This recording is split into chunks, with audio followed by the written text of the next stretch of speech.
My name is Simeon Bannister, and I'm President and CEO at Rochester Area Community Foundation. One of the critical tools that we enjoy in our community is Act Rochester, which has documented not only the challenges and issues of our community, but many of the opportunities that are in our community.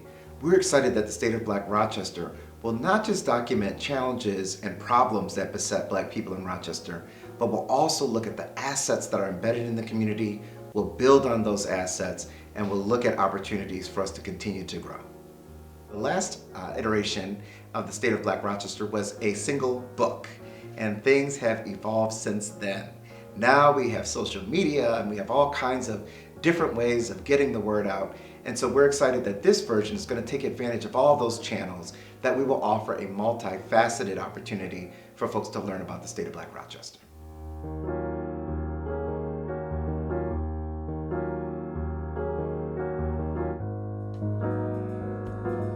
I think COVID-19 opened our eyes to what has already been present, what has always been present, but we were too busy to see and to notice. I think most of us have stories of people who went to the hospital and were told, just go home and call us and then died at home. I saw Black people coming up with small businesses from their homes. They were delivering food, they were delivering drinks, they were, figuring out how to serve each other and serve their community. Most of us may live and sleep in one area, but when we come together within the city of Rochester. And the city of Rochester must create additional gathering spots for us.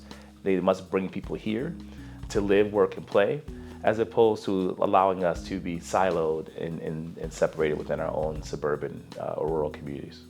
Yeah. I think the leadership in Rochester is going in a good direction. I think you have kind of a new generation of folks that are stepping it up, particularly in the streets.